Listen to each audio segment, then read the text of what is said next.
All right. Assalamu alaikum. Peace be upon you all, and welcome to this mutual Finding Truth LT World broadcast. And I have LT here with me, and it's not the first time. So I was on his channel right before Ramadan, right, LT? That's right. That's right. Yeah, and the fun thing is that I went to his channel. He contacted me to do this interview about what Ramadan is, like an explanation to non-Muslims. And guess what? I was shocked that Ramadan starts and LT is actually really fasting Ramadan. I was saying in the interview, it would be interesting that Christians should fast because Jesus actually fasted. But I didn't know. Did you really have this pre-planned, or it just occurred to you after we had it, or what? Yeah, so I did have this pre-planned. I was intending to do this for, I don't know, a month or so leading up to Ramadan. So, I run a comparative religion channel. So, like, I talk about Hinduism, I talk about Christianity, Islam, a lot of different religions. And I try to, step outside the box, do some unique things and, test myself a bit. So I was thinking about, okay, what should I do over this time? I could either have done Lent, I could have done the Passover, or I could have done Ramadan. Those are the three big major holidays that are kind of going on at that time. And it was like, you know what? I'm going to plan on visiting, I want to visit a mosque and some things over this time period. I think I'm just going to go with Ramadan, and maybe next year I'll do Lent or something as well. So, I went with Ramadan. And that was like a month or so, I think, leading into it. So it was quite a please for me. And, I had this short episode, like it was like, I think 2 years ago. And I was saying, guys, like Islam has fasting and every other religion had fasting, and Jesus fasted, and Virgin Mary in the Quran fasted, etc. So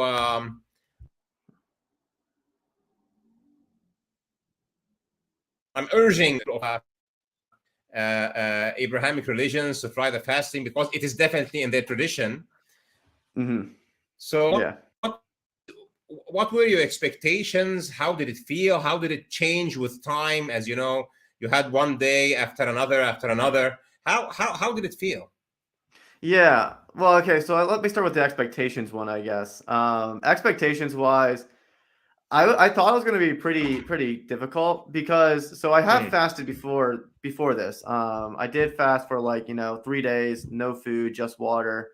I've done like a week long what they call Daniel fast, basically where like you don't eat any meat or anything. You just eat like basically fruits and vegetables. And I did some other sorts of fasting before for like a day or two and things like that.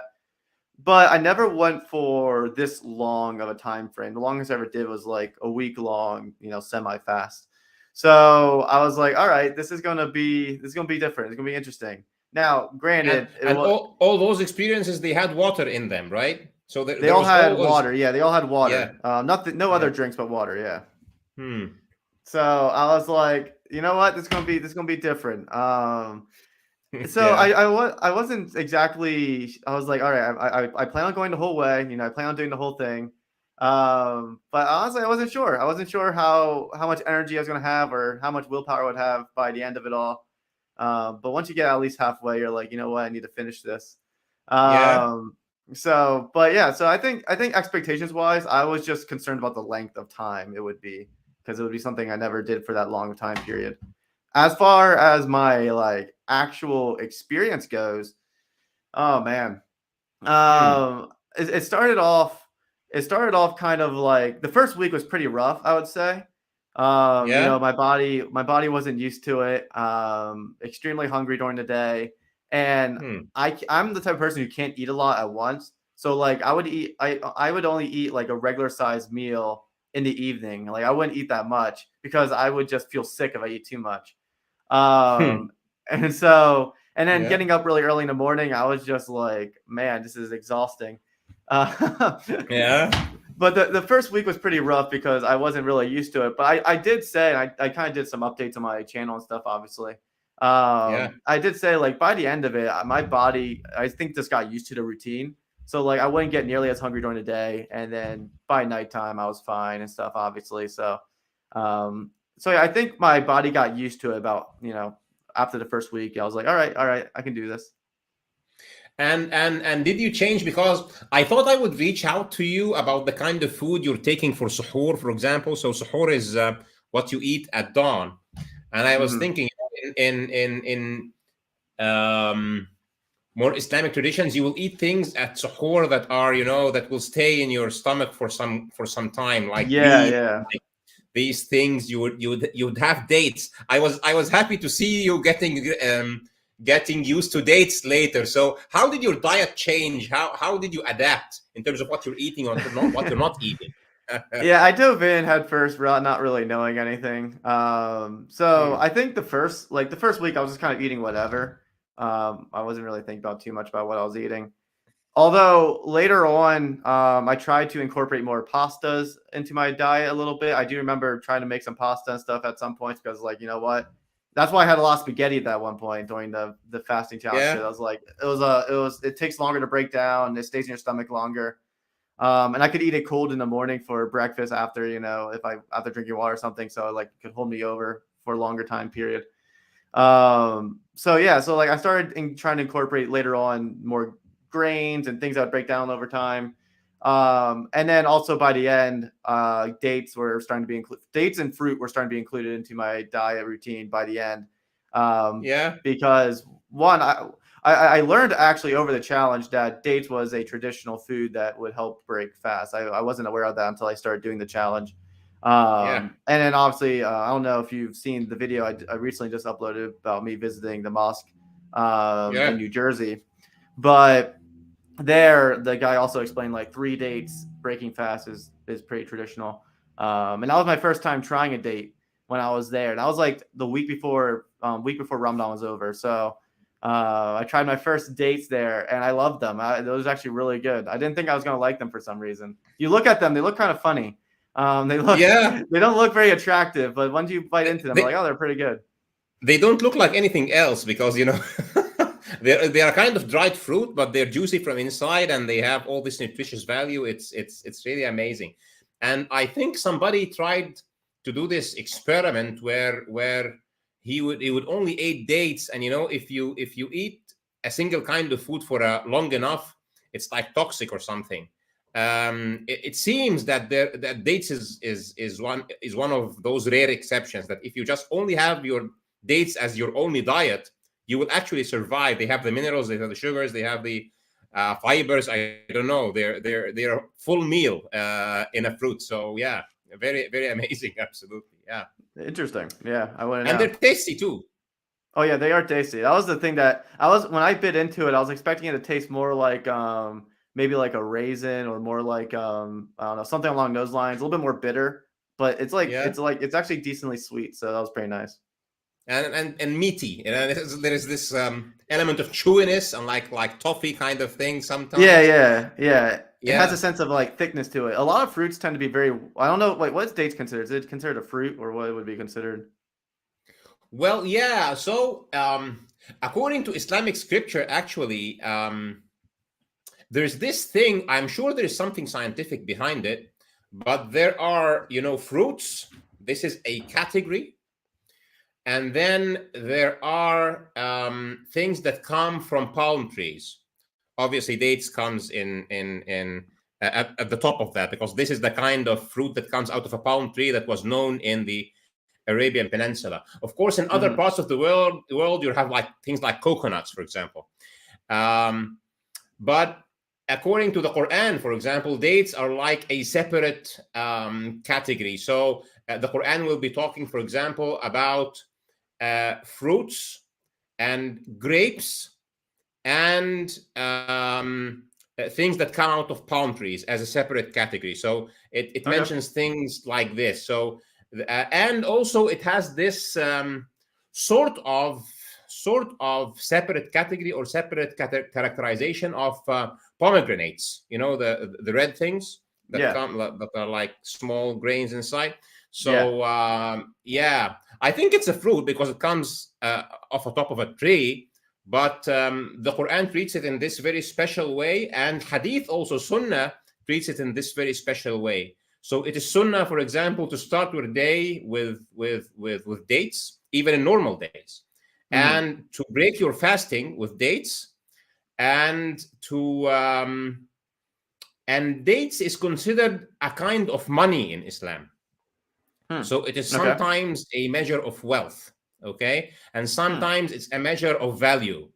So, for example, you would be giving out, for example, the zakat of fitr, the what you need to kind of alms that you Hmm. need to give out at the end of Ramadan, and it's measured in a certain volume of dates. So you can pay it in dates, or you can pay it in an equivalent grain, or you can pay it in an equivalent amount of money in modern days. Yeah, yeah, yeah. So the reason is that you can store dates. It's a very long-lived kind of nutrition. So Hmm. you can store it. It can live for maybe years. So it's like a store of value and a store of nutrition.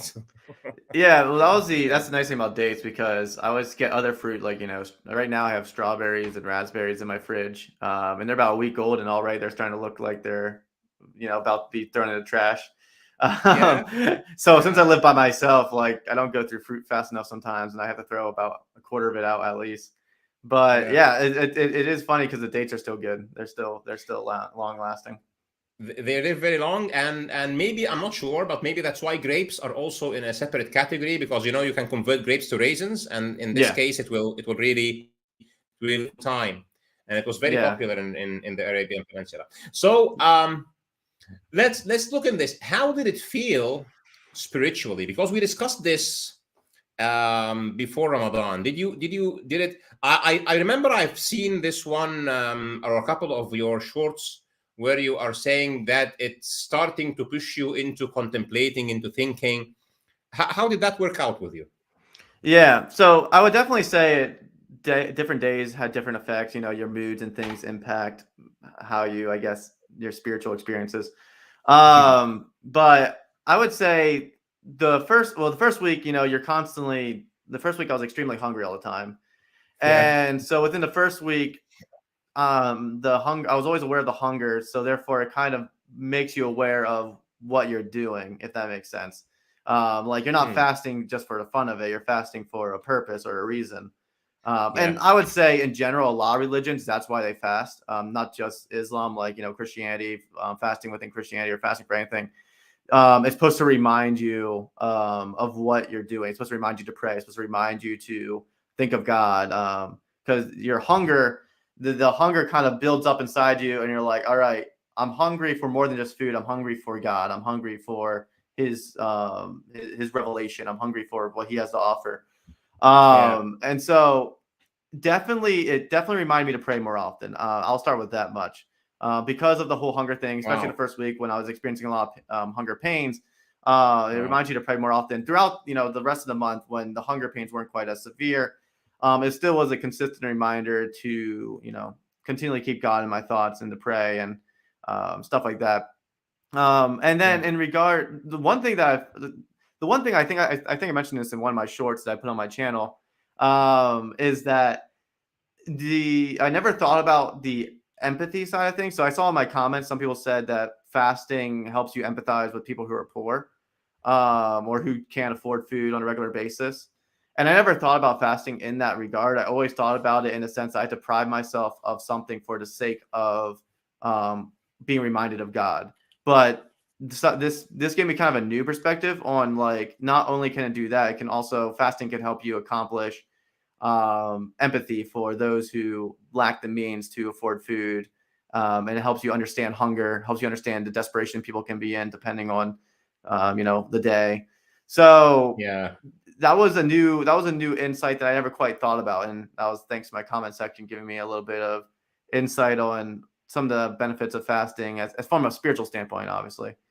Um, Yeah. Very insightful. Actually, I'm really glad that you've actually reached those two. It came to you both, because sometimes people in Islamic tradition, for example, they forget the first one, because the first one is really what counts. Because even if Ramadan will make somebody who has remember those who don't have, then why are those who don't have fasting anyway? So it is because number one comes first. So you're fasting, and this makes you remember that you're doing it for God. yeah, And then if you are rich, or if you at least you have things, if you have food, as if food is a given to you, then it makes you think, wow, what about those who don't have food as a given? yeah, Um, but while you were talking, I was thinking, even those who don't have food as a given, they can at least drink, all right, because water is not expensive anyway. I So guess it depends on the even with region. them, oh yeah, sometimes water is very difficult to have. But They I might have think to even if travel you long lengths to get water.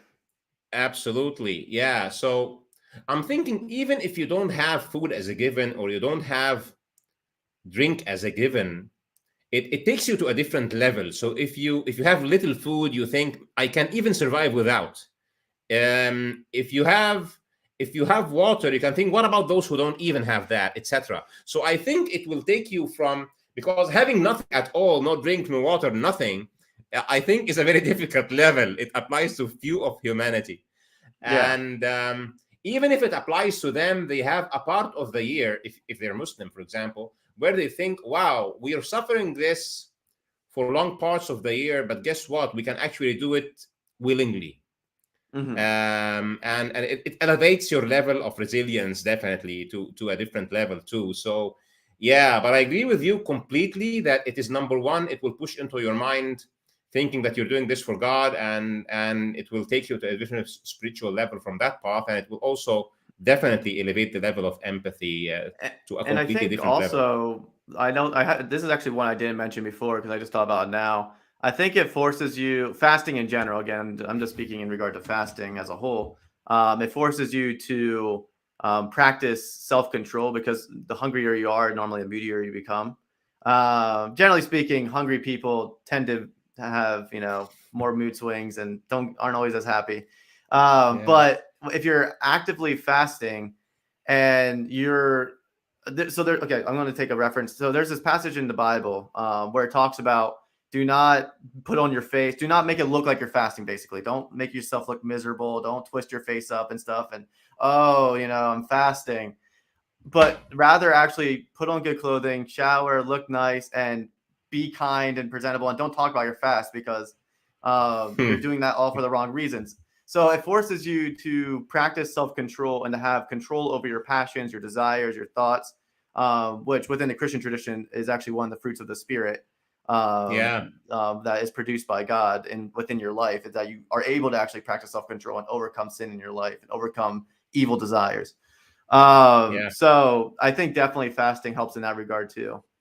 Just the increase in the practice of self-control. Absolutely. And it is part actually even of the Islamic tradition that, of course, you have tried it now. So you're not listening to this theoretical anymore, because I was telling you about this before Ramadan. So now you know exactly what I was talking about. That it typically has, it weighs onto your mood, it weighs onto your level of patience. Because when you're hungry, you're typically less patient. But Mm-hmm. it is a requirement while being in fasting for God that you are also good to other people. Yeah. So Yeah. number one, it takes you to, I'm controlling my food and my drink and everything for God. So it doesn't make sense to be bad to his servants. Doesn't make sense to be bad to his subjects. Okay, Yeah. because I'm doing something good to him. I'd rather be good to his creation, because then Mm-hmm. otherwise it's not consistent. And so this is one thing. And on the empathy direction, also, it takes you to this level of understanding of maybe why the poor are sometimes impatient, why the Yeah. hungry are sometimes impatient, why Mm-hmm. it makes you maybe appreciate that when they're really hungry and they're waiting for you to give them a sandwich or to give them $1 or something to go and buy food. It takes you to a different level of understanding what it means that you're hungry and what it means that your kids are hungry, and Mm-hmm. and you're looking for money. And And one it thing and that it I help told you, I'm not yeah. and it helps you understand sort of the mindset that if so, like I helped with homeless ministries and stuff before with like my church and different things. And there is this homeless people typically have a very different lifestyle and approach to the world. Yeah. It's much more grittier. It's much more, need to watch out for me, myself, and I, make sure I can fend for myself. And again, the impatient side of things, like they tend to be a little bit more like, come on, let's go, let's go. I don't have all day. I need to be able Yeah. to scavenge for my next meal. So like it does give you that greater mindset of like, now you can kind of better understand, like if you're hungry, plus you don't have a home, plus, people generally just don't treat you the best. You kind of see the worst in people. You Yeah. can kind of start seeing how this all compounds to create a more miserable self if you're not spiritually, spiritually mature. Because there are obviously people who are poor, homeless, and things that aren't that way because they have a spiritual maturity to them. But a lot of people, they succumb to their circumstances. Yeah, and it takes me to this. In our discussion, I talked to you about the alms, the zakat that relates to Ramadan, the zakat al-fitr that you have to Mhm. pay at the end. Yeah. And I think one great insight about that, there's this video on it's like a short, and there's different variants of it on YouTube where somebody would go into a pizza, ask for a pizza, and sit waiting for it on the same table with somebody else who looks like a homeless person or something. Mm. And then the pizza comes, and the homeless person starts eating from his pizza. And the guy is very annoyed, and he's eating one, and the other guy is eating one, and he's looking to him and staring at him, at the homeless person. Okay. And then, like, few minutes later, the server brings the pizza of the rich guy. So it strikes him, he realizes that he was eating from the pizza of the homeless guy. And the homeless guy was okay with it. Yeah. And there's this other prank where somebody will be asking for food, and then a homeless person would give him a piece while others wouldn't. Yeah. And Yeah. I have seen things like that where they kind of mess yeah, with your perception of things. yeah. So the thing is, at the end of Ramadan, if at the last day of Ramadan you have food that will suffice for you for one day, you are obliged to pay alms. Hmm. You're obliged to pay um, almost like um, 4 handsful of dates, something in this sort, or Yeah. four Yeah. handfuls Mhm. of grain. So it takes you to this other level that even if you're poor, there is somebody who's poorer, because the ones who will be taking it, maybe some of them have nothing at all. So it sends Mhm. this other message that if you have, no matter how small what you have, there are others who have less, and you have to, you know, get over your neediness for those who have less, and you're doing it because Mhm. of God again. So I think it's also if you've done work with homeless, I'm sure you've maybe you've seen some, maybe you've stories about people who have little things, but they help each other because we're all little things, and we're here for each other. I'm not sure if you've seen it or not.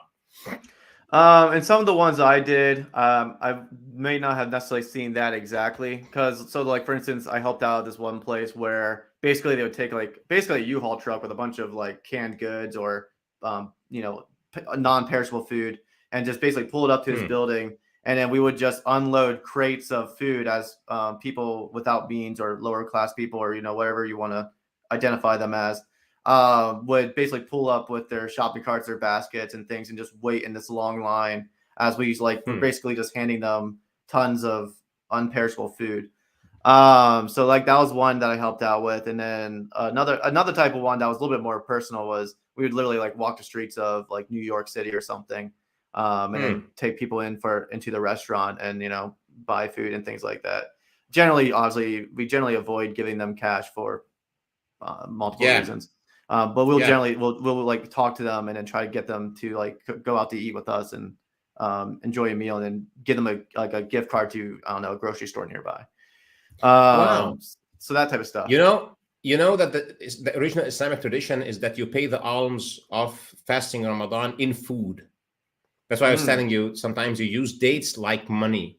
So the Yeah, yeah, alms yeah. of Ramadan, you should pay it out in food. It's in dates or grain mainly. And Mm-hmm. I think it boils down to the same reasons why you don't want to give cash directly. You actually want to Yeah. feed people. Mm-hmm. Some in the modern world are saying, well, we'd rather give them cash because then they can choose what they want to buy. Yeah. And maybe some would say, well, you can do either one. I think it's circumstantial, but I think these wisdoms in the religion, they always seem to make more sense for those who have experienced what it means on the recipient side, or have dealt with the Yeah. recipient. Well, Yeah. I mean, So ideally, if you're going to do homeless ministry or ministry for people of without means and stuff, Generally speaking, you want to avoid aiding any sort of vices in their life, and you want to only support what will actually bring them closer to God and closer to a healthy lifestyle. Yeah. So oftentimes people who are struggling, they lack the self-control, or they just don't want the self-control because they want to numb their pain. So they'll use money for vices and bad things. But rather, if you're able to actually build relationships with them, feed them, and provide them sustenance and help them to, start seeing things more clearly, you can actually help lead them out of that sort of cycle of sinning and vice that keeps leading them downward in a bad spiral as they push people out of their life. Because a lot of times, Yeah. like when it comes to any sort of ministry like that, you're not only fighting against a homeless problem or a money problem, you're fighting against a spiritual problem and a mental problem as well. Because there's a lot going on there psychologically and spiritually that people keep repeating the same things that keep getting them the same problems. Yeah, yeah, absolutely. Actually, I was just going to ask you about the reaction of your coworkers, but one of our audience here has just asked that. So his name is Urbaz Kamran, and he says, "What were the reactions of your workers, co-workers, and friends as you were fasting? Were they accommodating or treating you differently?" So it's pretty interesting to to hear what happened at work. So, Yeah. So here's the thing. hmm, At work, I'd go to work in the morning, roughly like it'd be like, I don't know, 7 a.m., 8 a.m., depending on the day. hmm, I go hmm, to work, and people, I didn't tell necessarily anyone that I was fasting. People who followed my channel and things knew I was. But for the most part, there was a lot of people there who just didn't know I was fasting. Um, the only time where I really had any interaction about it was if there was like food going around during the hmm. day. So like where I work, there's normally almost always food in the lunchroom. Whether Yeah, that be, some sort of cake, or whether that be some sort of brisket going on, some sort of meat or something, like, and there's always sort of like food somewhere. yeah. And I would just have to be like, nope, I'm good. And generally speaking, when you say no, you're good, everyone's just like, okay, you don't want any, it's fine. So at work, I would say I didn't really run into too much. It was mostly on weekends, actually, because on weekends I wouldn't have work. I would, either be, working on my YouTube channel, or I'd be out with friends or something. Um, and my friends would be like, oh, let's go out to eat, and I'll be like, I mean, we can. I just won't eat anything. So there were a handful of times when we went out to eat, and I would just sit there and watch them eat food. And the reason, some people ask me like, why would you do that? I'm like, well, to save gas, I'll ride with people to places, and so I wasn't going to just walk on the side of the road to the next destination, because we basically what they would do is like they'd want to go somewhere to eat for lunch, and then after that we would be doing whatever we were doing that day. We would be like, go, golfing, do something recreational, hang out at someone's house. But I would just Yeah, sit there as they ate their food, and I would just sort of be like, nice, nice. But for the most part, everyone was accommodating. No one tried to push anything on me or be like, this is stupid or anything. Everyone sort of understood what I was doing and was fine with it. yeah. What did the family think? The family, Hmm. like, are you talking about my direct family? Yeah, were they Uh, watching your YouTube? Maybe they had any reactions to that? yeah. So first of all, I live by myself, so like I didn't Yeah. have day-to-day interactions with my family. But I so there was, like, for instance, the one weekend, me and my family got together. It was something special that we were doing for my parents, and again, similar situation where they wanted to go somewhere to eat for dinner. It was like, I don't know, 5 p.m. or something. They wanted to go somewhere to eat for dinner before we went and did what we were going to do for the evening. And a similar situation where I just sort of sat there and everything. But Yeah. we they were fine with it. Like, my family's very supportive of what I do. They're very supportive of me basically, exploring different religions and doing comparative religion and stuff. And they're very supportive of my goals and stuff. So very supportive. They understood what I was doing. Actually, my brother, which has appeared in a handful of videos here, he also, he enjoys my channel. He'll watch it and stuff, and um, encourage me and things to keep, doing what I'm doing.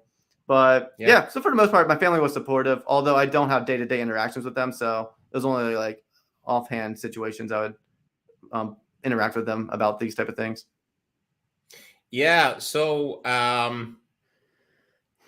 here's another comment from. On that note, I also once commented on a short and wanted to confirm this with Ahmed as well. It's recommended and a good deed to break a nafil involuntary fast if someone offers you food to make them happy. Well, if you are a guest, so if you are a guest at somebody's home, or you are inviting one to your home and it's outside of Ramadan, it's not typically very polite to invite a guest and offer him food and not eat with him. But this is outside of Ramadan, of course. And Okay. if outside of Ramadan, somebody who doesn't know that you are fasting and you accept his invitation, you wouldn't go to his home and then not eat. But Okay. yeah, that's definitely Interesting. also different from Ramadan. Yeah. So there are these things in Islam that are really okay. Don't sacrifice an essential human relation for a non-essential thing in the religion. Mm-hmm. Question now, your video about going to the masjid, that was a surprise. And so what made you do it, and what was the experience there, and what did you see? So maybe you're I'm Yeah, sure yeah, your audience yeah. might It's have seen my it, but let's give a summary about the whole experience here, and how did it change your view of what actually Muslims do in Ramadan? Yeah. I'm funny enough you mentioned that because Tuesday of this coming week I'm going to be reacting to the video live and sort of give my behind the scenes commentary on it. But I'll give you sort of the overview. Mm, When first of all, why I always wanted to visit a mosque. I wanted to visit a mosque because if you've seen in my channel some of my other videos I've done in the past, actually some of my more popular videos, I visit places of other religious faiths. So I visited a Jehovah Witness Kingdom Hall. I don't know if you even know what that is or not, but I visited a Jehovah Witness Kingdom Hall. I visited Latter-day Saints Temple. I visited some other churches. I visited a Scientology building. oh, I'm not sure if they call those churches or not, but it so will be a I visited misnomer anyway. what? It will be a misnomer if they call it a church, I guess. Yeah, it wouldn't quite be a church. It's something Yeah, completely entirely different. But that's yeah. besides the point. So but I wanted to visit a mosque. Like that was one of the places I wanted to visit. I wanted to visit that, and also I want to visit a synagogue sometime. So I got to check one of those off my checklist. Hmm. But so I reached out to what's his name, Michael from the Farus. I'm not sure if you know who that is. I know Um, because I did many mutual videos with him too.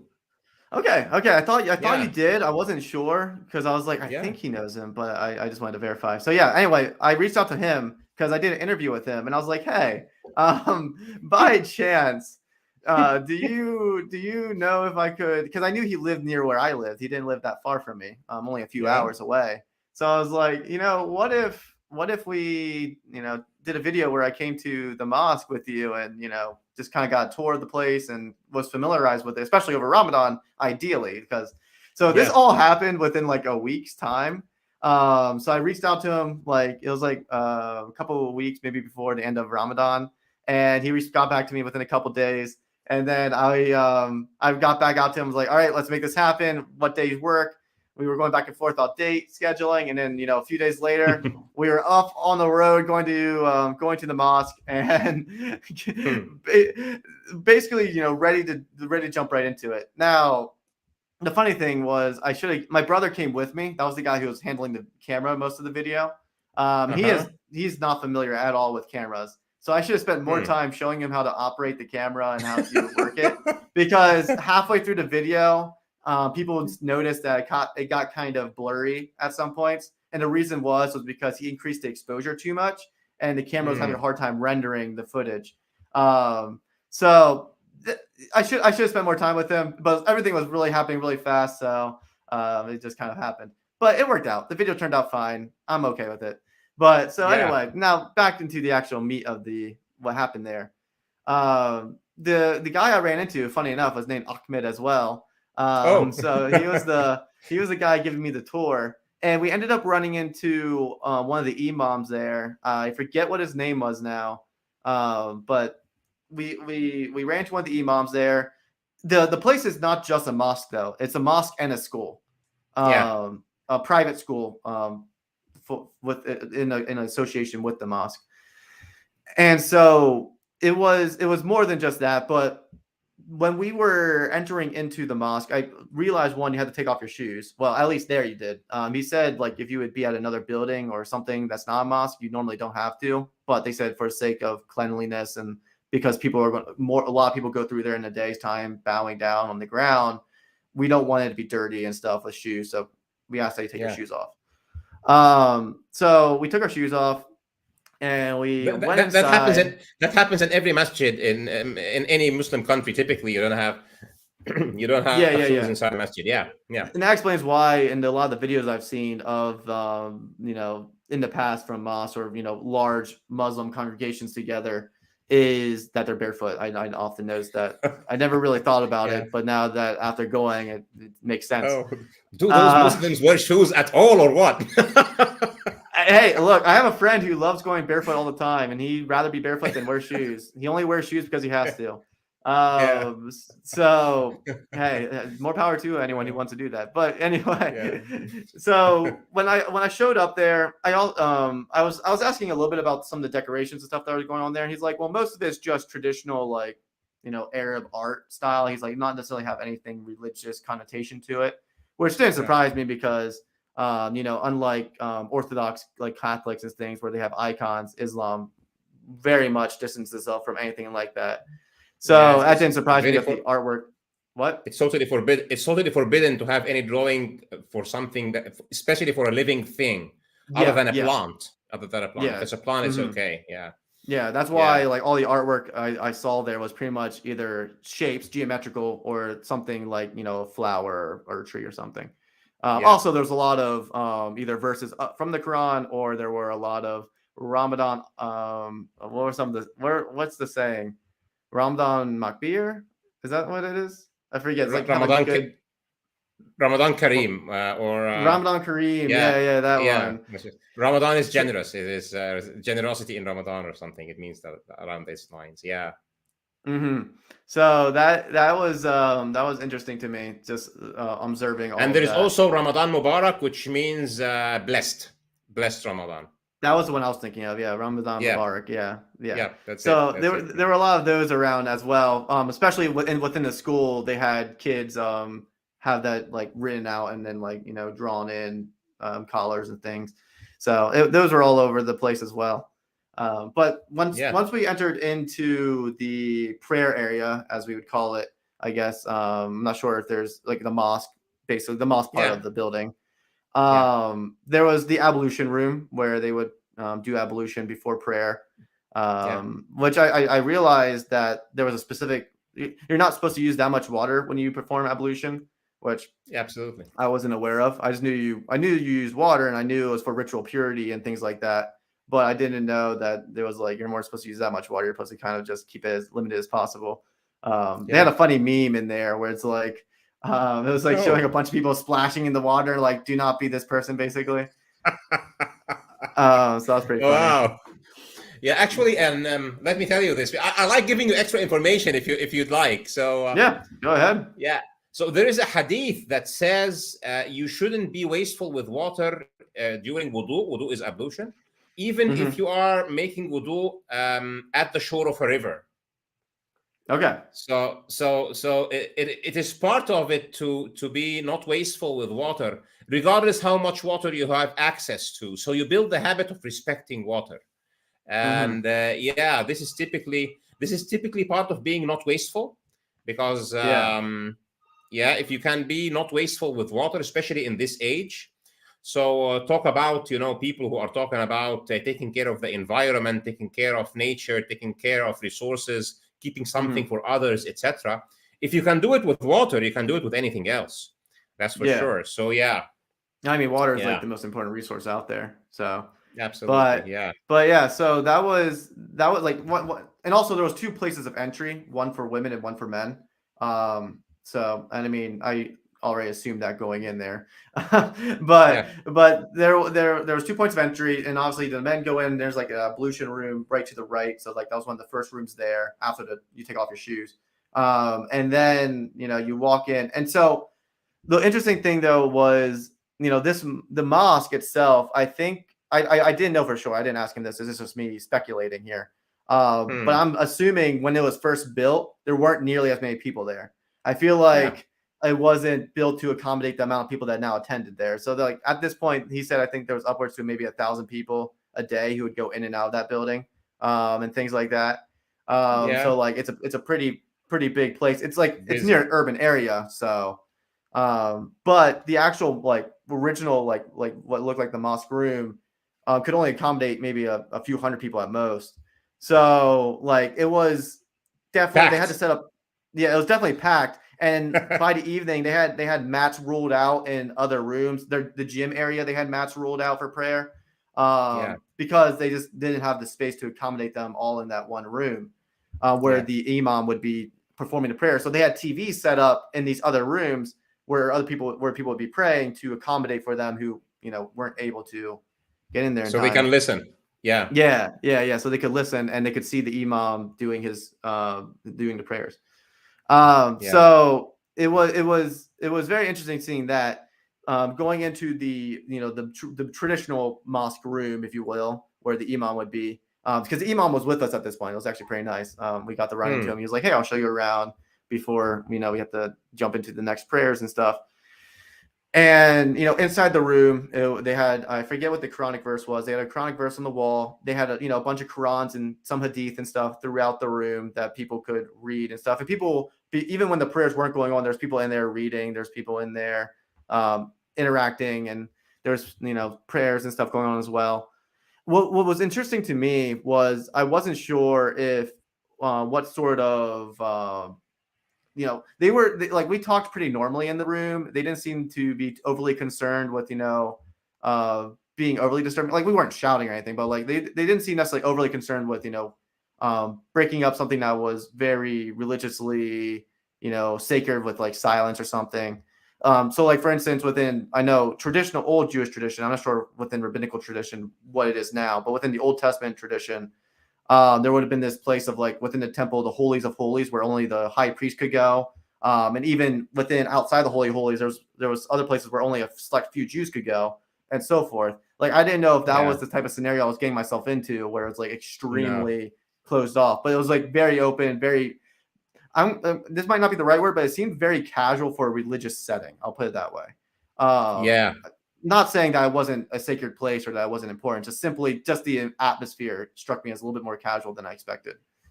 Actually, this is a very smart comment, because there are many folds to that. Number one, that the masjid for Muslims is not supposed to only be a place of prayer. It is also a place of congregation and coming together, and in many cases making social activities. Like, for example, you can have marriage in a church, for example, not only prayers. So also you can have marriage contracts in a masjid. You can have people who come to congratulate each other. You can have people who would pay respects or condolences after a prayer to somebody who has had somebody pass away. You can have people who would come to learn, or to attend sermons, or to learn the Quran, or just to meet up. And it is part of the Islamic tradition. I see that it is not as common today as it was in the age of the Prophet, but it was normal thing during the time of the Prophet, that people who are non-Muslims to come and visit the Prophet in the masjid of the Prophet in Medina. So for example, there would be the Christian delegation from Najran, which is in Yemen, that would come and talk to him, challenge him whether he's a prophet, ask him how they are going to deal with this or that. Sometimes people who are actually even pagan would come and discuss things with him. So the masjid, except for the very time where the prayers are happening, where Muslims are not allowed to talk or to look around or to do any engage in any distraction during the prayer itself. The masjid is meant to be a place where you will feel comfortable and you will feel you will feel welcome.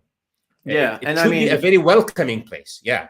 what was very interesting to me was also it almost felt like the mosque felt almost like a community center to a certain extent because there was not only the mosque building and the school, there was also the gymnasium, there was also a game room, there was there was some other there was open lobby place and stuff. So like it felt much more like a community center, which wasn't actually unfamiliar to me because a lot of churches, especially in America, the bigger churches tend to have very similar structure where they have the sanctuary, and then they Yeah. have the lobby, and then they have some. If they're big enough, they'll have a gymnasium. They'll have some of these other things as well. Some will even have like cafes and stuff inside their churches. So like that wasn't actually unfamiliar to me. It actually felt pretty familiar. I was like, oh, okay, this actually kind of reminds me of that. And in regard to what Hmm. the imam, I asked the imam what he does, on a regular basis, and he's like, he leads the prayers. He helps with counseling. He helps with marriage. He helps with, leading services and things there. So like I was like, oh, again, it just struck me as familiar because it reminded me of what a pastor would do at a church, where a pastor, at least within the Christian tradition I come from, a pastor is someone who helps counsel church members, leads services, leads prayers, and will conduct marriage ceremonies and stuff like that. So it was actually very interesting to me how familiar it was, to my senses, at least. Yeah, actually, there is another comment. It's from Aleph41. He's actually one of your audience, and he's saying this, brother. Did you know that, brother LT? Did you know that ancient Jewish prayer is 95% same as Muslim? But now, I think this is now, not no. Yeah, he But meant to say now they now. only pray like that only on special occasions. Are you aware of that? Actually, that the exact way that Muslims pray, if you search on the YouTube, for example, for the traditional Jewish prayer, it involves prostration and Mm-hmm.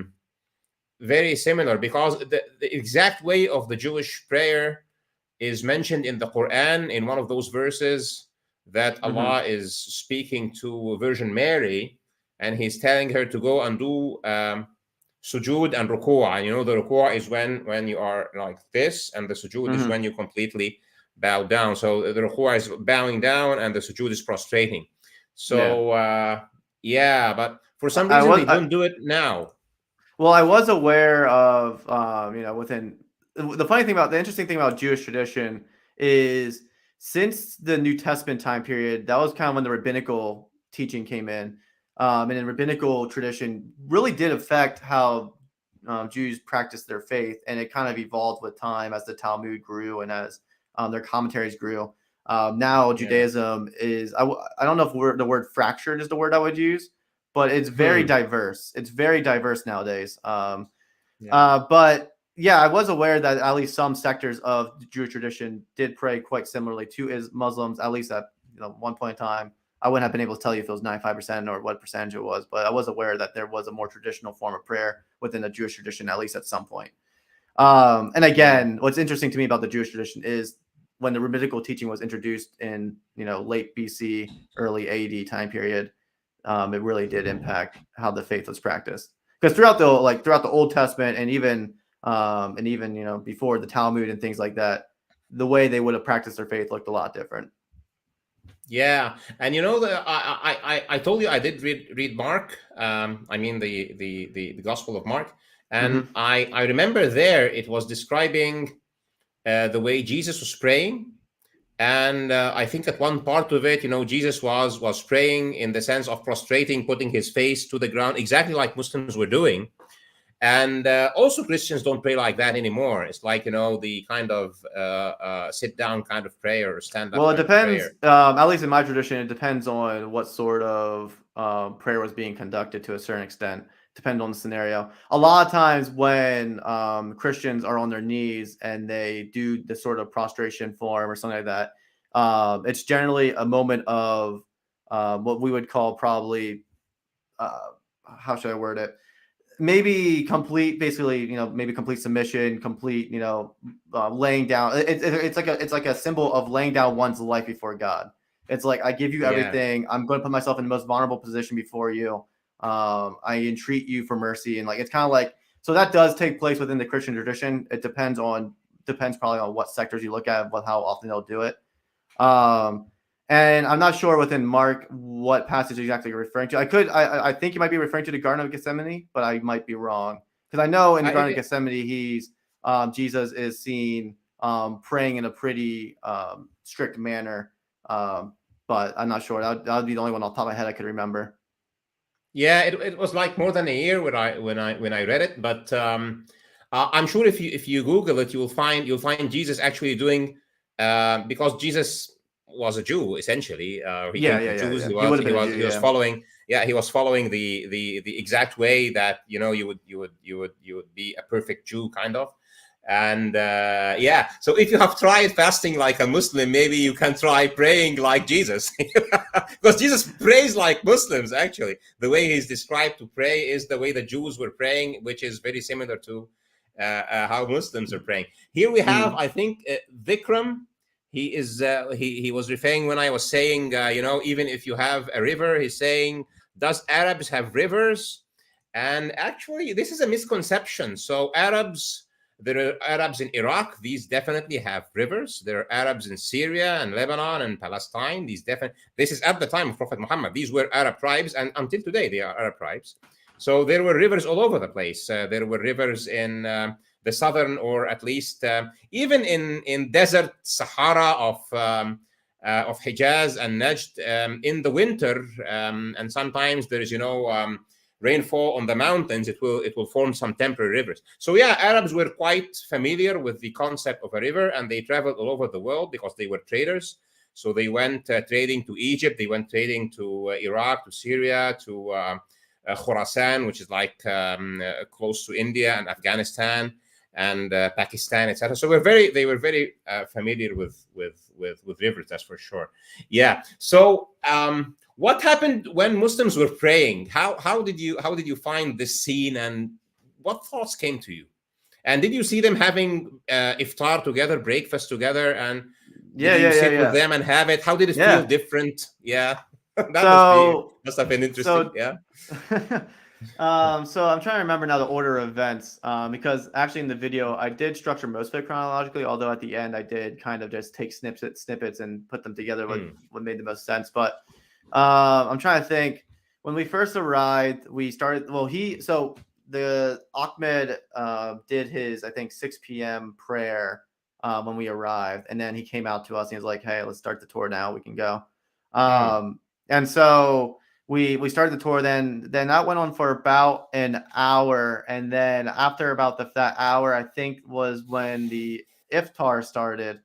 Or so roughly. It wasn't. I'm not. The time is frames a little bit blurry, but about an hour or so. We had the iftar, and then there was the eating of the dates and drinking of water, breaking of the fast. And then I think following that we moved into. I think they moved into prayer then, because we went up. Yeah, we went upstairs to the traditional mosque room. And then Ahmed, Michael, and the imam was there as well, leading the prayers. And so then me and my brother were in the back, recording and observing the prayers as they were taking place. And so that was going on. I think I mean, as far as my thoughts were concerned, I was actually I was more intrigued in the structure of it.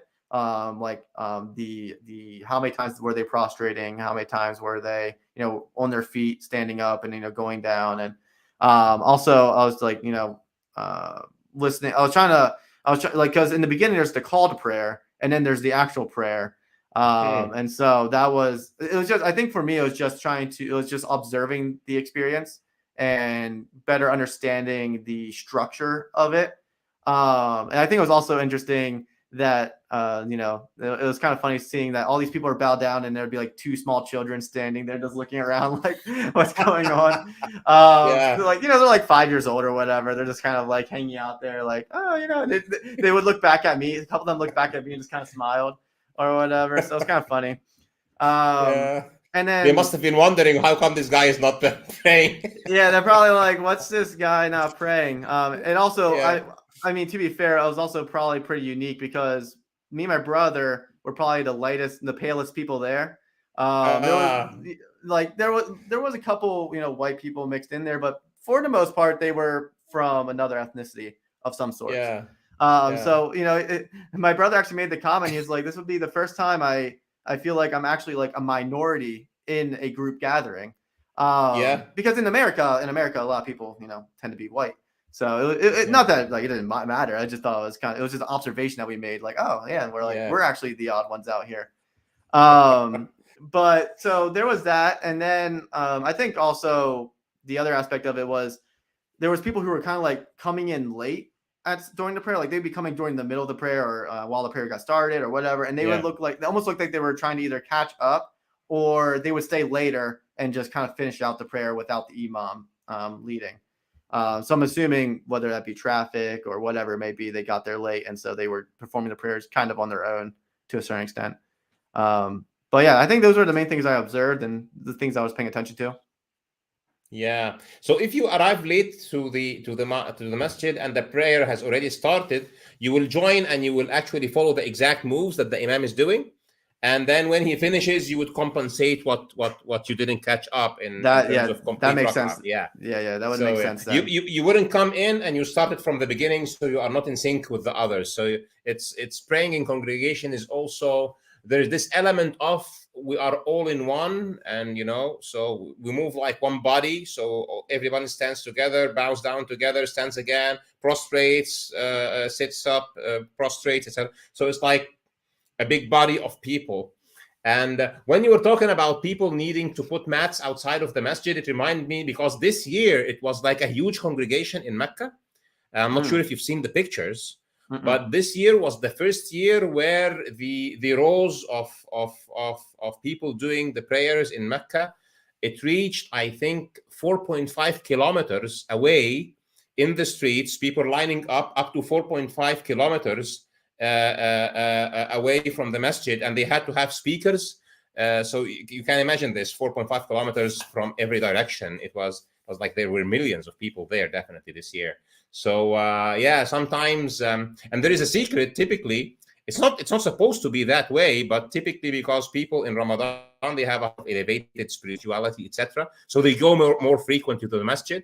So a masjid that was built for a few hundred people can have a few thousand. So everybody Mm-hmm. wants to go, especially in the Maghrib prayer and the iftar, and have the connections, etc. Mm-hmm. Yeah. There's another question here for you. It says, did you feel much more active, having better sleep, and feeling lighter in the last days of Ramadan? And then in Eid, it feels awkward eating lunch. So, how did that? How did that go? Yeah, I would definitely say from an act like during the fast, my energy levels were pretty low most of the time, but that also was impacted by what I was eating probably for most of it. Yeah. So by the end of it, I had pretty low energy levels. In regard to actually eating again, it definitely was a different experience. Actually, so the day after the Ramadan fast, I went out to eat with a friend of mine for lunch, and then in the evening, I forget what I think I did something else in the evening as well. But anyway, at lunchtime, I got halfway through my meal and I just looked at it and I was like, I can't eat anymore, man. I'm stuffed. Like I had like half of what I normally would have. Not even like I normally would eat all of that and then a dessert on top of it. I got halfway. I'm like, I can't finish this. Yeah. Yeah. So So you did a good fasting. You did a good fasting. If this is the effect, you did a good fasting. That's for sure. apparently, because I was definitely ready. I was definitely ready to dig in. I was like full within just a few bites. So that was my experience as far as the day after Ramadan But goes during and trying to eat Ramadan, food. by the end of it, where your level of activity, I mean, your body adapted, so you could already be active and concentrating at work with less food. How did that go? Yeah, so during the last couple of weeks of the fast, I would say I was pretty much up to normal for the most part. I would say by like 2 hours before the breaking of fast, I could start Hmm. feeling the tiredness come over me. Drowsy. Like Yeah. about Yeah. about the 2 hours before the fast would be broken, I was like, all right, You know, I would just finish work. I'd get back home. I'd be like, oh, I'm tired or drowsy. When is it gonna finish? Yeah, when can I eat again? Then my stomach will start growling. I'm like, oh man. So yeah, definitely. I had enough energy during the day, but then a couple hours before fast was broken, that was normally when my energy I could feel it kicking in. Like I haven't eaten anything all day. I would say that was the most experience that I had. You know something? Sometimes I feel when you have food and drink outside of your agenda, it makes you sometimes pretty productive. So you go to work, nothing else. Finish work, go home, have some rest. I actually didn't. I didn't mind that. I used to always have a lunch break, but I didn't need to take a lunch break, so I would just work through it. And then I would leave early. I would leave work early because I wouldn't take the half hour to an hour off for lunch. I would just work right through it and maybe leave an hour or so early or get overtime depending on the day. So that was nice for me. Like I didn't mind doing that at all. But you could definitely tell though, there were some points where I had to tell myself like, all right, you just need to take a break, even though you're not going to eat anything. Because there were some days where I was like overworking myself and I was like, all right, you need to just calm down. You're not eating any food, but just go for a walk, just do something. You're sitting in front of this computer screen for too long. It's not good for you. Yeah. We here have Alif 41. He says 2.79 miles. I think he's referring to the distance from the masjid in Mecca in Ramadan. So yeah, a mile is 1.6 kilometers. So 2.79 miles is almost 4.5 kilometers. Yeah, it's almost same thing. Here we have Ismail, mashallah. Thank you, Ismail. We have Isra, and she's writing in Arabic. She says, Assalamu alaikum. Barakallahu feek, Ustaz Ahmad. Barakallahu feekum, Isra. Barakallahu feek is like Ramadan Mubarak, is like God bless you or something. Okay. So yeah. So and also we have Ismail. So he says, MashaAllah, Ustaz Ahmad. Thank you, Ismail. All right, and what are your what do you think? Okay, when you think like 2 billion Muslims do this every year for 30 days for their whole lives, did that strike you? Because when I was watching your videos, it struck me. 2 billion people every year do this for the sake of God for 30 days, and they do it every single year. Yeah, big boys, little boys, big girls, little girls, men, old women, complete families. I think it's something that's witnessed by the rock and the sea and the water and the birds and the animals and the humans. It is a big event. What are your thoughts about that? I think, well, one, I thought it'd be, if I would ever, participate ever again within the Ramadan fast in any way, shape, or form, because I'm sure after doing this, people are going to request me to do it again, but we'll see. But I thought about it. I'm like, it would be very interesting to go to a country where it's predominantly Muslim, or at least Islam is much more prevalent than it is where I'm at. Like where I'm at, there is small pockets of Islam, but there aren't it isn't like a large community. So I would definitely find it interesting to go over Ramadan to a place where there's this large Islamic community and actually experience myself firsthand culturally how Ramadan impacts a whole society that is practicing fasting during the day and then breaking a fast during the night. Like that would just be very interesting, I think, to experience, because I thought to myself when the one thing I did think about was when I was driving around or something during the day, going to meetings or whatever I was doing. I was like looking around, like all these restaurants are open. There's people busting in and out, and like they're doing their thing. And obviously, if people are sick during Ramadan, even if they're Muslim, if they're sick, they're pregnant, they're whatever the different caveats are, they will eat during the day. So I'm not assuming that everything's shut down, but I'm sure the activity is different in regard to how many people are in the market, how many people are actually at restaurants or whatever. Like I could only imagine socially the amount of people actually interacting with commerce is different over this time period than it would be traditionally. I think that was what I thought about a lot as well. I think what you will see when you go to a Muslim country, for example, if you're a big city like Cairo or in Istanbul or I don't know, Baghdad or I don't know, Beirut or whatever, or even in India or Pakistan or those places, is that you will find that there are people 24 hours a day, in the morning fasting. Now, in the evening, you will have the masajid, the mosques with the loudspeakers, and people are praying. And there's people in the masjid, outside the masjid. The speakers are sounding out the recitation of the imam, and then people they will start the Isha prayer, which is the one that's after the Maghrib, which happens after iftar, and then they will pray for like an hour or so, and then they will come back again for tahajjud, which starts almost at midnight.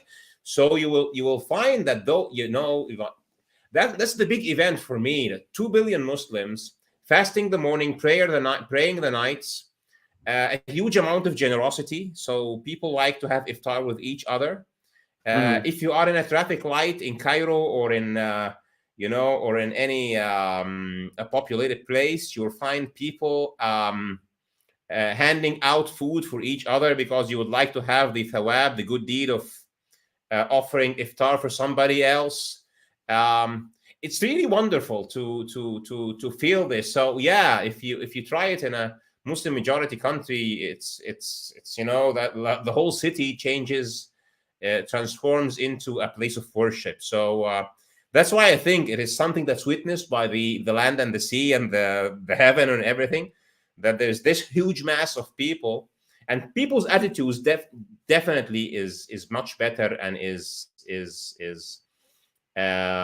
sometimes the hunger and the thirst, and especially people who are addicted to coffee or to smoking, etc., they have some hard time in the first week, and sometimes the first 10 days, but they get over it.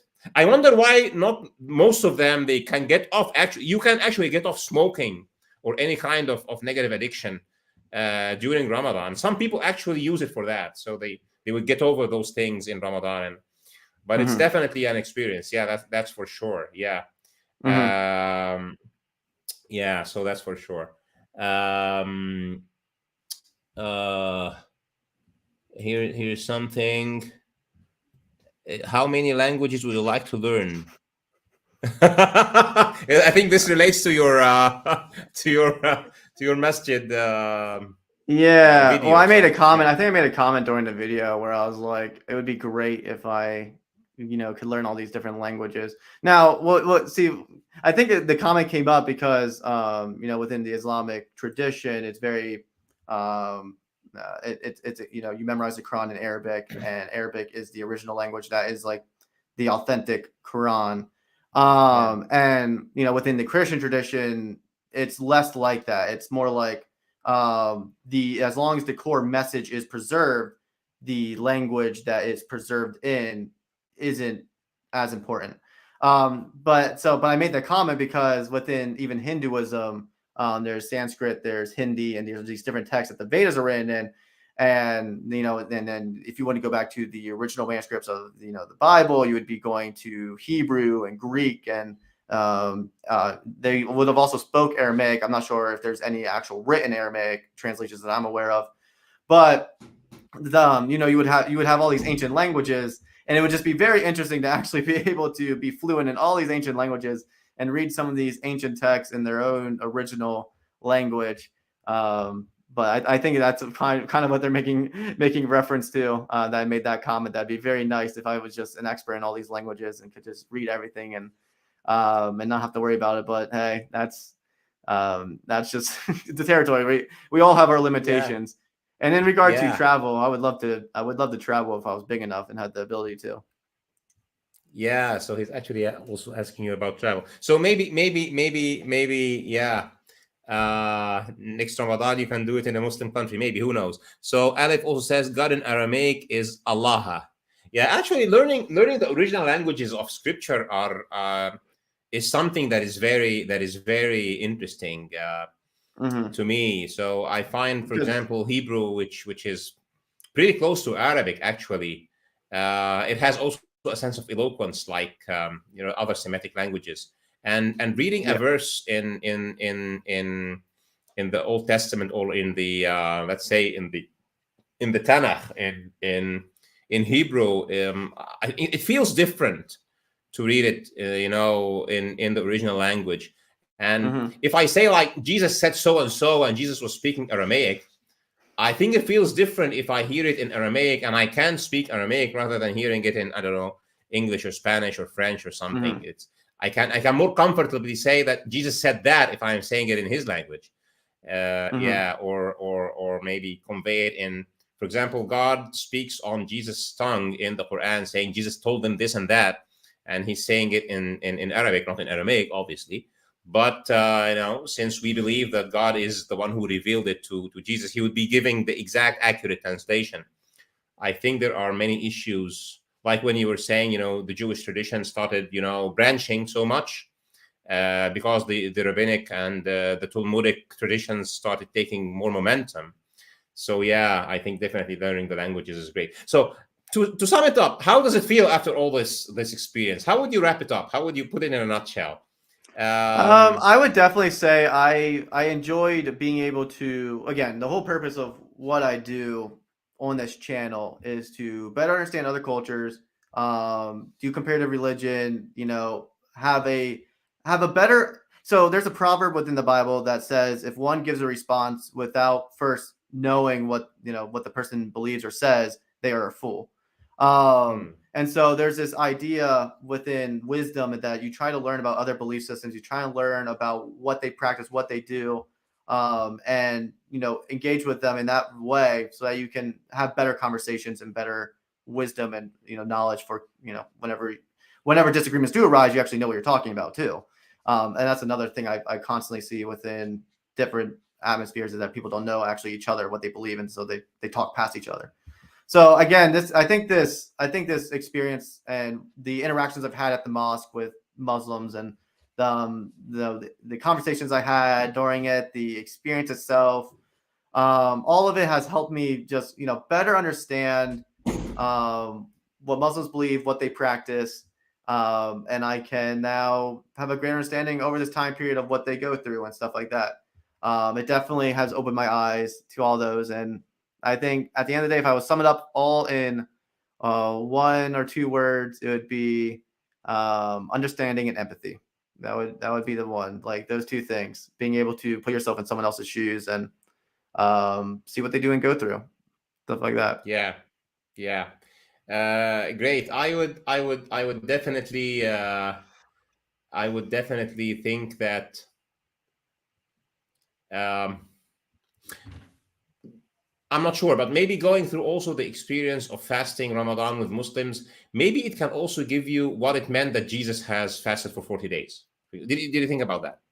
Yeah, well, I mean, I did think about that. I did think about it, Yeah. but the interesting thing I thought about that was that, at least within the Christian tradition, within the New Testament, Jesus fasted for 40 days without any food, like Without night or anything. day, without any Yeah. food. He would have drank water, I believe. I do think he would have drank water, if I understand correctly. But yeah, he went 40 days without any food. And then obviously within the Christian canon, within the New Testament, Satan comes in to tempt him with three different temptations. One with bread to break his fast early. Another is to jump off a building so that he can test God, which within the scripture says, "Do not test your Lord your God. Do not put him to the test purposefully. Don't purposely put yourself in harm's way just to be like, God, prove yourself." And then the third one was bow down to Satan himself and worship him. So like those three temptations were presented there at the end of the 40-day fast. But yeah, I did definitely have to think about that. I'm like, man, not only did Jesus go 40 days without food during the day, he also went 40 days without food during the day and night. I can only imagine what that's like. And within the Old Testament as well, you had Elijah who did the same thing. Elijah fasted for 40 days. Moses may have. I'm not sure if Moses did. I would have to check into that. I know Elijah did. I know Jesus did. And I've heard of cases of people outside the Bible and outside of religious texts, like who have actually done it themselves to varying degrees, whether that be completely or with certain supplements and things. But yeah, I could only imagine what that would be like to go 30 or 40 days without. I could only imagine. I don't even know. It was hard enough. Let me give you this one too. You know that in the Islamic tradition, the Prophet, peace be upon him, Prophet Muhammad, used to not break his fast but he told other Muslims that they are forbidden to do that. And then some of them told him, we actually want to do it. So it was like a kind of punishment to them. Okay, you want to, come on and try.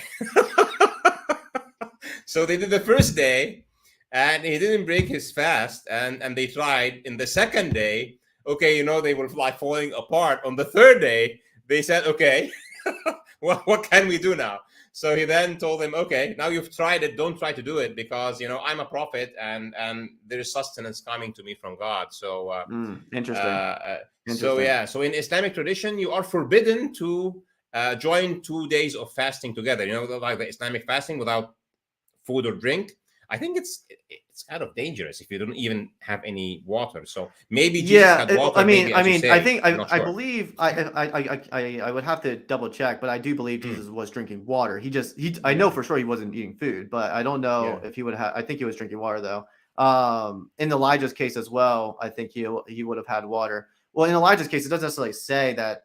It doesn't necessarily say. It just says he basically he was on the mountain. So in this story in the Old Testament, in 2 Kings, I believe it is, Elijah is on the mountain. He just had a bunch of basically false prophets who are worshiping false gods.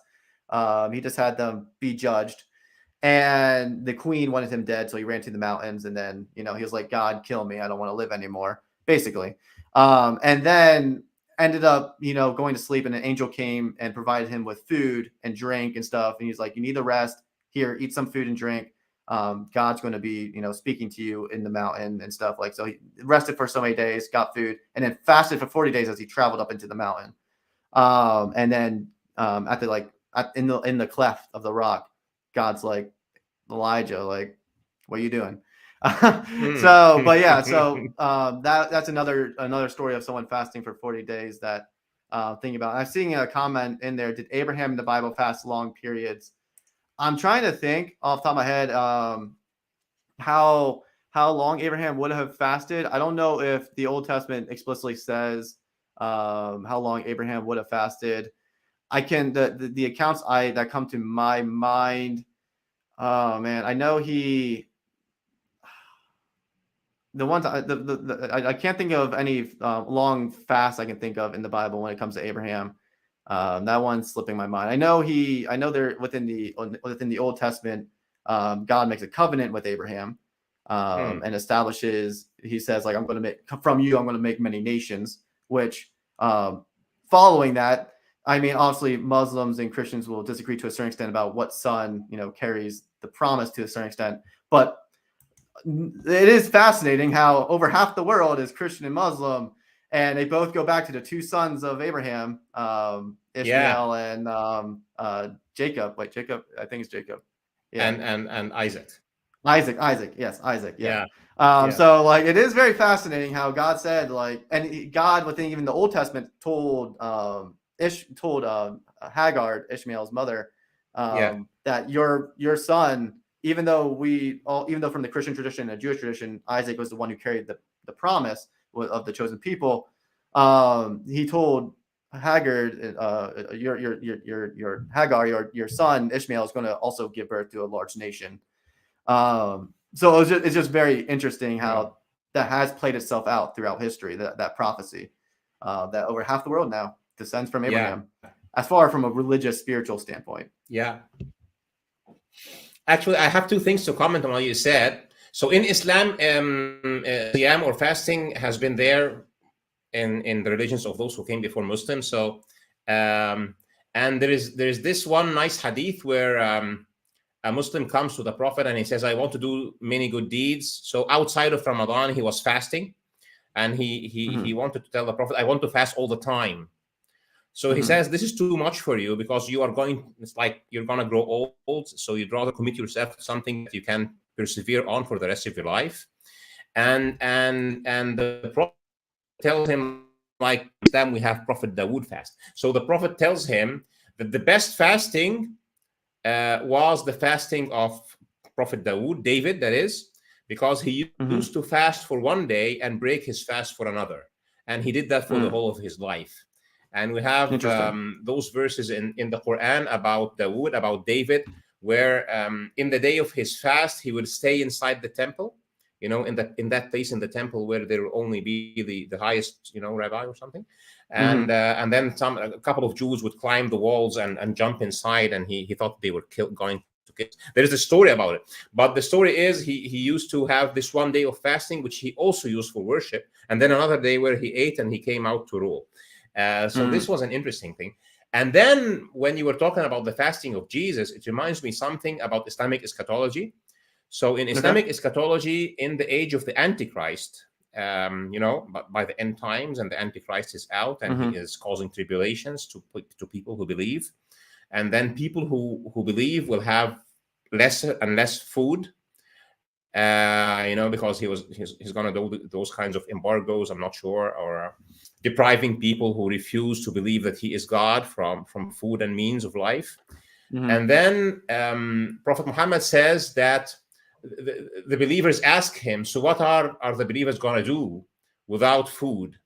So he says their food will be supplications, supplications like saying God is great. Yeah. So it seems that there will be a part of the future where people who believe in God, who will be surrounded, will be forced to force fast. Maybe they will have water, maybe they will not have food. Yeah. Mm-hmm. But then remembrance and connection to God and supplications can compensate. And Yeah. maybe the story of Jesus and the story of Prophet Muhammad being able to do this continuous fasting is there to remind us that human abilities with great connection to God can sometimes like look supernatural or something. Yeah. So yeah.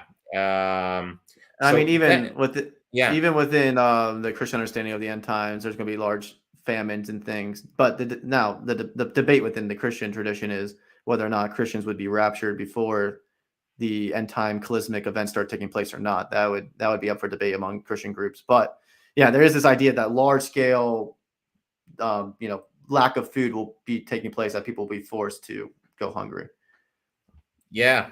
So that piece of it in Islam, there will be a part where the believers are there because they have to go through the tribulations and prove themselves, and they will be supported by their faith, and then there will be the big wars, etc. But anyway, so fasting is there to remind us that we can do much, and Mm-hmm. we can go through much, I think. So yeah, so I hope this did some fairness to your experience, and that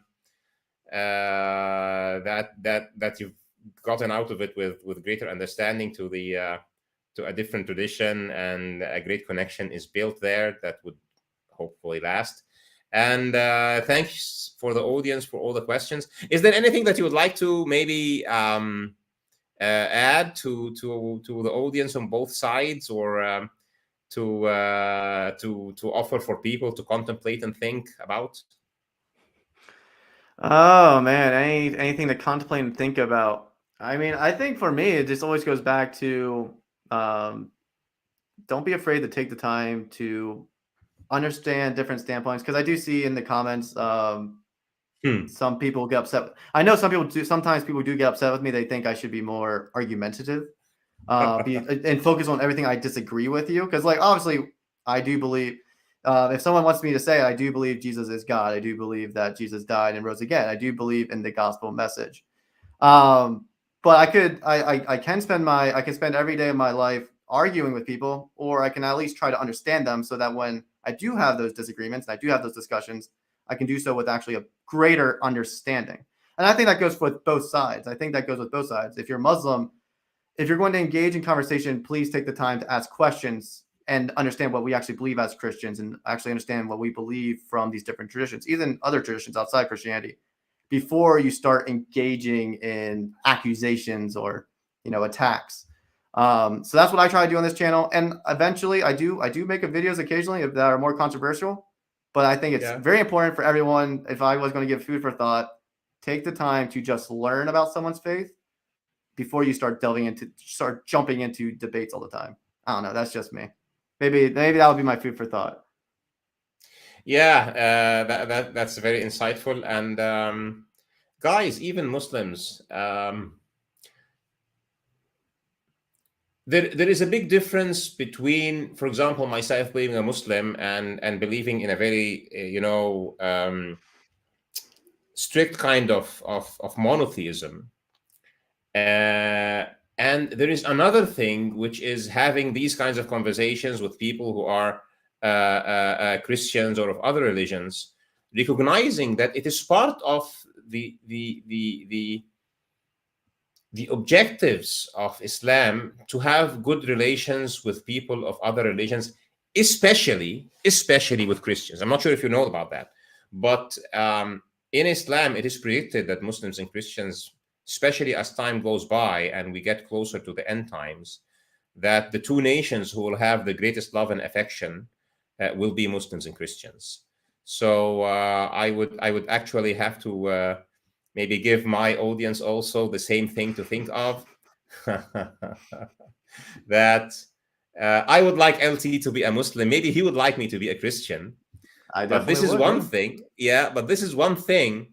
And another thing that is that myself understanding more about what Christians think and do, and himself understanding more about how Muslims think and do, can definitely create an environment, because at one point of time you'd rather have a Christian neighbor than an atheist or a hardline secularist being your neighbor.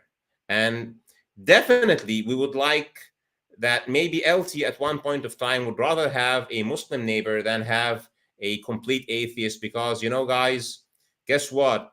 Uh, um, Maybe at some points of history, Muslims and Christians did not have that much good international relations. But in this age we're living, there is a force that is gaining momentum that does not want anybody to have a religion. They Mhm. hate family, they hate marriage, they hate educating your kids about God.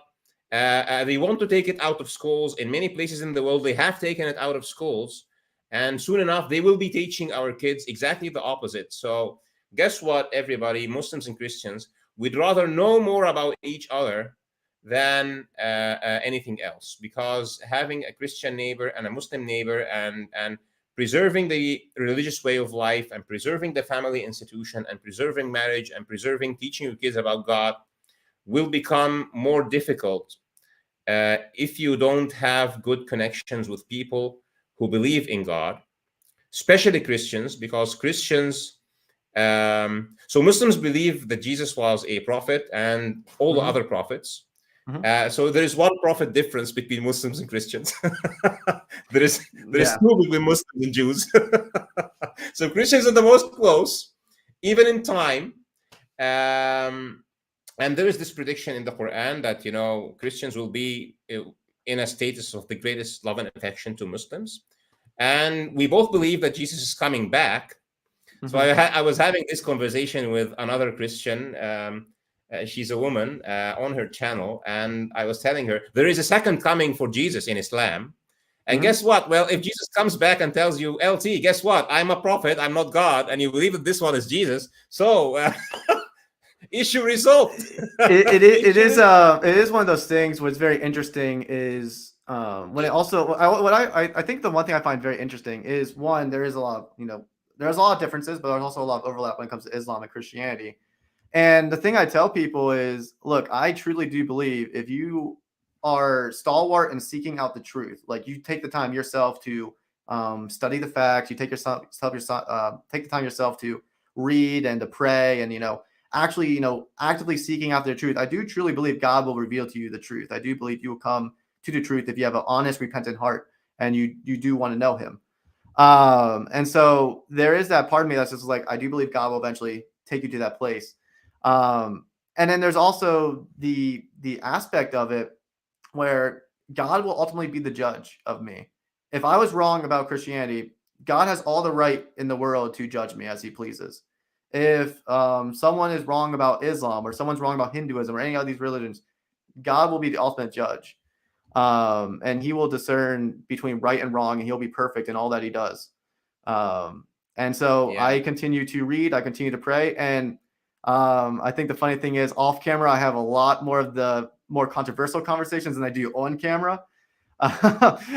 because I try to pull people aside and have private conversations a little bit more instead of maybe trying to make them look foolish on camera. So it's just one of those things where at the end of the day, spend time on your own personal front, reading and studying and praying and seeking truth. Have good private conversations, start engaging. And there are channels out there. There are Muslim channels out there, and there's Christian channels out there that are more apologetics oriented. They're more about, proving their side. So if you want to go seek those out, I do think you should. I watch both sides of the debate. So if you want to seek out those, go there. But on this channel, especially, I look more into comparative religion and things and trying to understand a little bit more. Yeah, so I will say amen to that, and I hope everybody would try to understand everybody else. And guys, I hope this has been as fun to you as it has been fun to me. This conversation, I mean. LT, may God bless you and show all of us the truth, the absolute truth, and the best truth, and guide our hearts. In the Quran, I would really recommend to you to read the last couple of pages of Surah Al-Ma'idah, the table, which talks about Jesus. And the Ma'idah there is, the one the table that came down from heaven. It's basically the Islamic version of the Last Supper, by what I understand. Yeah, almost. And then it takes us to a scene in Judgment Day where God is having the conversation with Jesus. Yeah. And the final comment that God says at the end of those verses is this. It says in Arabic, قال الله هذا يوم ينفع الصادقين صدقهم. Allah said, this is the day in which sincerity or truthfulness would benefit the sincere or the truthful. So at the end, the comment after he has that discussion with Jesus, did you tell them that you are a god or that your mother is a goddess, etc.? And then Jesus says something, and then God gives this final thing, that we are here to be sincere, and that sincerity will eventually benefit the sincere.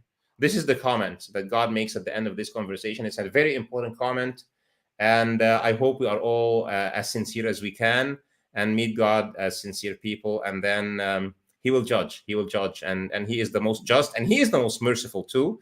So to God's justice and mercy, we say amen to that, and amen in English, and we hope God accepts our deeds and brings us closer. And it's difficult times ahead, so we'd rather focus on our common denominators than our differences.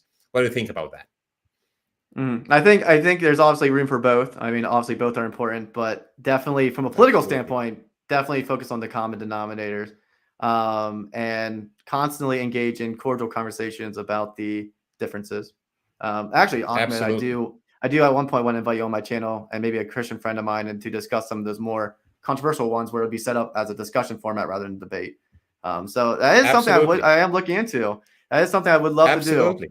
Absolutely. I'm actually I'm just name the time and I'm ready for it. There we go. I'm actually behind the scenes. Before I close out, I guess I'll give a teaser to some of the people who are still watching, who watch my channel.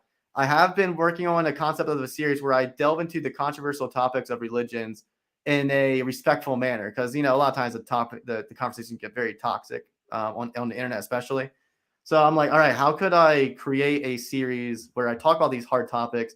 I do, you make hard claims, but you do so in a way that you obviously are showing respect. So I am working on a series like that. I think a lot of people a lot of my Muslim followers are like, LT, why are you a Christian? Like, why do you actually believe that? Why do you actually believe stuff? I had one person comment, they're like, you visited a mosque, you've done the Ramadan fast. Why aren't you just a Muslim already? I'm like, all right, I guess I should start making videos about why I believe what I believe, but I want to do so that is respectful and makes sense. So yeah, I think we need to focus on our common denominators from a political standpoint and from a social standpoint, and from a spiritual standpoint and the seeking of truth, talk about the differences in a cordial manner. Absolutely. I think that would be the most balanced way of approaching it.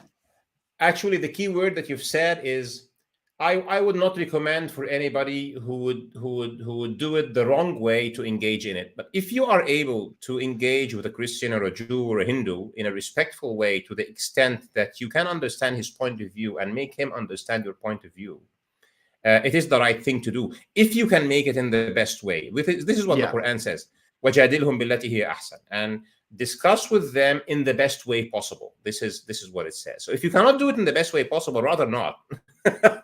But if you Yeah. can, why not? Yeah, There's actually a you concept should. within Yeah. Christianity when it comes to the Proverbs, where it talks about a scoffer does not learn, and so don't waste your time talking to them, basically. So there's this proverb within the Old Testament where it says, if someone's just a scoffer, all they do is ever mock and make fun, and they're always just hard-hearted, and they're always rude and things. Just stop Yeah. talking to them. Like they're don't waste your time. There's also Yeah. the same concept within the New Testament where it says, go around, share the gospel, and if people aren't welcoming, shake the dust off your feet. There's this idea of like, there are people out there who aren't in it for a conversation. They're actually not in it for truth. They just, they just are what they Yeah. are. But Yeah, absolutely.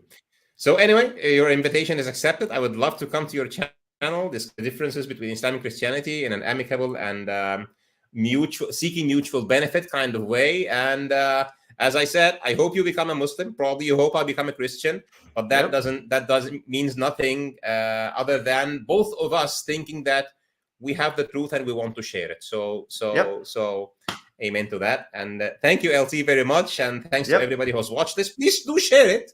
And yeah, talk to you again soon. Thank you, LT, and to everybody who's been here. Assalamu alaikum wa rahmatullah. Peace be upon you all.